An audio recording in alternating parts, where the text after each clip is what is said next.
Muy buenos días, bienvenidos a su programa Píldoras de la Salud. El día de hoy vamos a hablar de un importante tema como es la enfermedad del síndrome del hombro doloroso. Para hablar de este tema vamos a llamar a una experta, se llama Marjorie Palma. Acá adelante, Marjorie. Ella es fisioterapeuta de profesión, tiene más de 10 años de experiencia en el tema y nos va a dar más o menos una información al respecto de qué es la enfermedad del hombro doloroso, síndrome de hombro doloroso. Marjorie, te vamos a hacer unas preguntas. ¿En qué consiste la patología de hombro doloroso?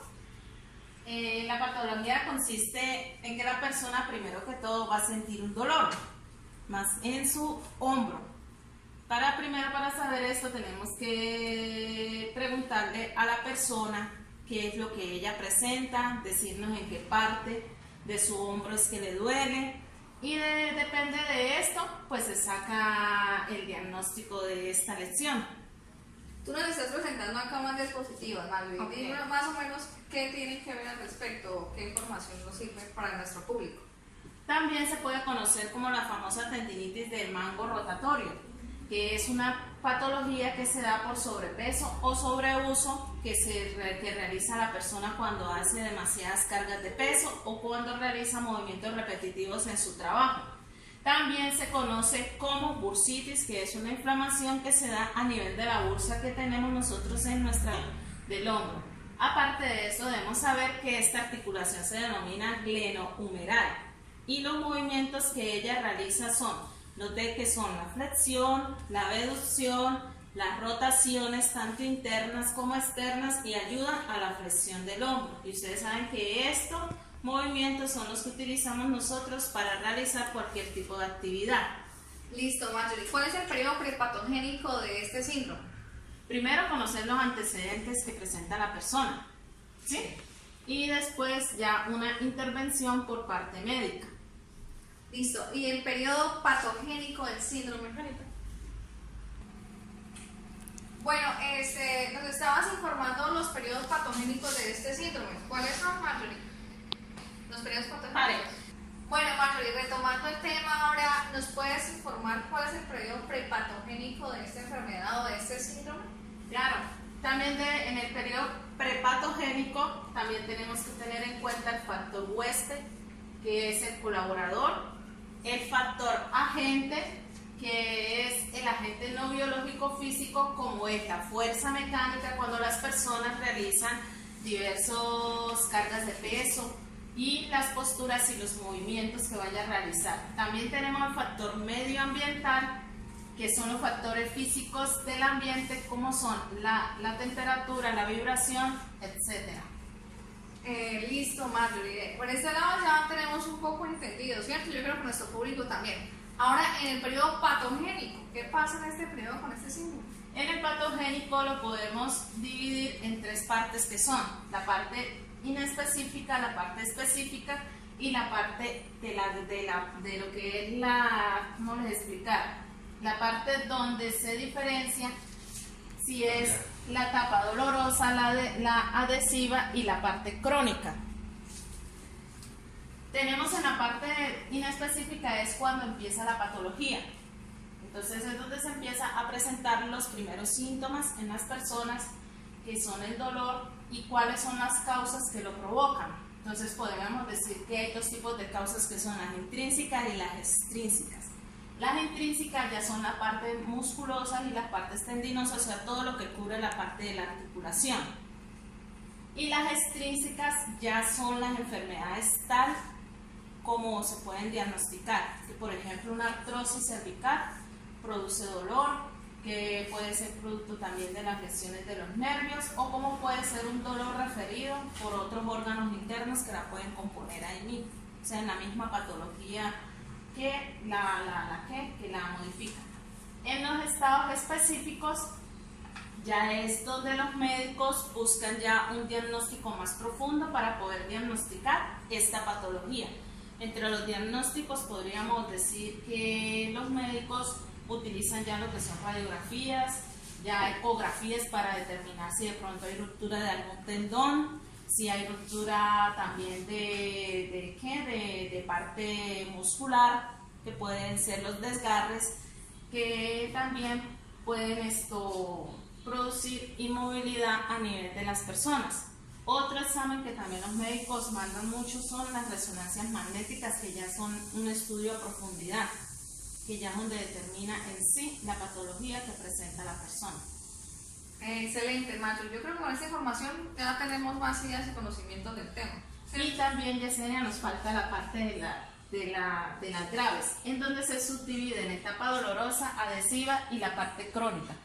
Ahí en la etapa dolorosa podríamos decir que se puede calificar cuando tú le preguntas a una persona si tu dolor es leve, moderado o severo. Eso es lo que quiere decir esta parte. En la etapa dolorosa es cuando empieza el movimiento a presentar la persona dolor, ya sean los movimientos del manguito rotor, los que expliqué al principio, que eran los de flexión, extensión, aducción, abducción, que esos son los movimientos que realiza la articulación glenohumeral. Ahí también podemos decir que el dolor puede aumentar en reposo y el dolor es constante, es espontáneo. En la etapa adhesiva ya es cuando la persona, del mismo dolor que presenta, ya la persona no es capaz de levantar su hombro, ya se presenta una rigidez articular. Y también es lo que comúnmente se conoce como hombro congelado. El hombro congelado es cuando una persona permanece con su hombro adherido hacia su cuerpo y no realiza ningún movimiento debido al dolor que presenta. Y el dolor crónico permanente ya es cuando la persona ya tiene completamente limitada su movilidad. Bueno, Marjorie, ya hablamos de lo que es la historia de la enfermedad, la sintomatología. Ahora, ¿cómo podemos nosotros prevenir este tipo de situaciones o síndromes de hombro doloroso? Bueno, en los niveles de prevención tenemos tres tipos de niveles, que son la primaria.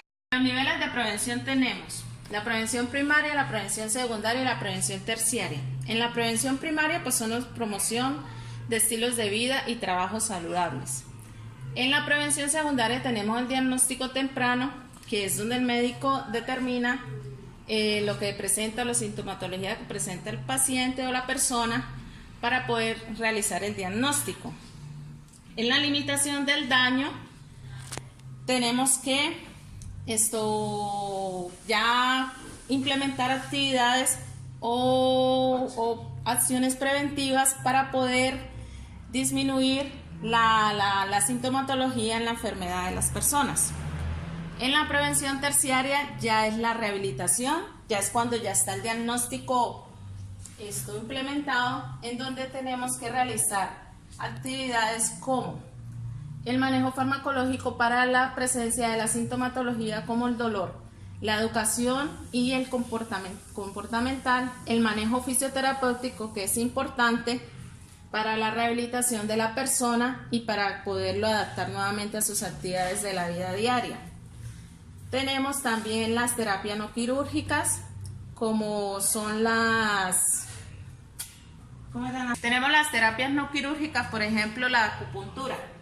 Tenemos también el manejo ocupacional, que son las terapias ocupacionales para el manejo de sus actividades de la vida diaria. Y lo importante es también, dependiendo del tipo de la lesión y severidad de la lesión, la participación del paciente, el apoyo de su familia y del grupo social. Bueno, ya más o menos nuestra compañera aquí, Marjorie Palma, especialista en seguridad del trabajo y fisioterapeuta de profesión de más de 12 años, ahora nos va a dar unos pequeños tips de ejercicios. A continuación tenemos nuestro compañero acá, Rubén, que nos va a servir de modelo para que nuestra compañera nos haga los ejercicios. Cuéntanos, Marjorie, ¿cómo vamos a hacer los ejercicios en el señor Rubén? Bueno, primero que todo, estos ejercicios, ¿para qué son? Cuando una persona realiza ejercicios, ustedes saben que empieza la movilidad de la articulación. ¿Esto con el fin de qué? De que evitar que ella se atrofie, que ella se pegue la articulación y mejorar el movimiento articular. Entonces, por ejemplo, tenemos el movimiento de péndulo. Colocamos a la persona inclinada con el brazo doblado, el anterior, y el brazo que está lesionado, el que tiene la lesión, es el que vamos a pedirle al paciente que empiece a realizar movimientos suaves de péndulo dependiendo la tolerancia de la persona. Le podemos explicar que lo realice 10 veces contando hacia el dorso del cuerpo. Realicémoslo, Rubén. Te agachas y empiezas. 1, 2, pero lo realiza solo la persona. 3, 4, 5, 6 y así sucesivamente.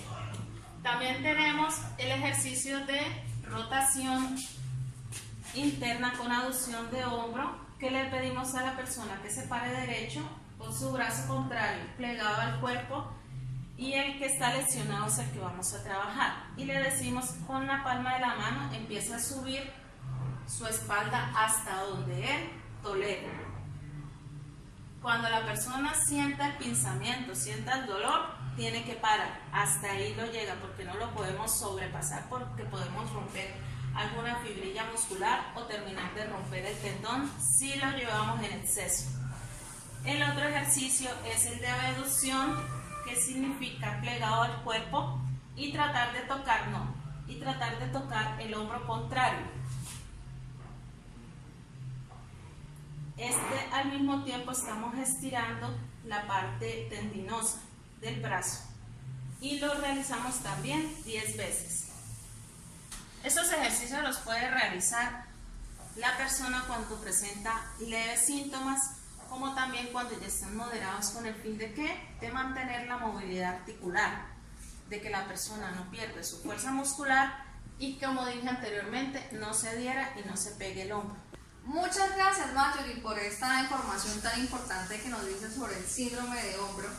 Es importantísimo que todas nuestras personas tengan conocimiento de esto, ya que la mayoría de personas puede sufrir esta enfermedad, ¿cierto? Sin importar qué trabajo tenga o qué profesión. Sí, Entonces, hasta aquí nuestro programa Píldoras de la Salud.